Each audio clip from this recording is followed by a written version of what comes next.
Познакомьтесь с капибарой, самым крупным грызуном в мире. Капибары живут в Южной Америке рядом с реками, озерами и болотами. Эти добрые гиганты – отличные пловцы.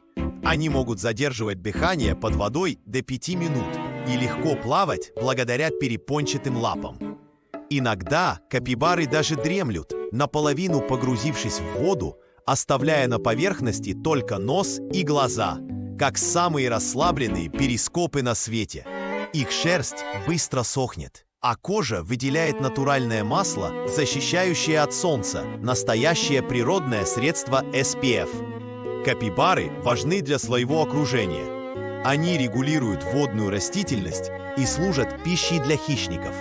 Поэтому играют ключевую роль в экосистеме.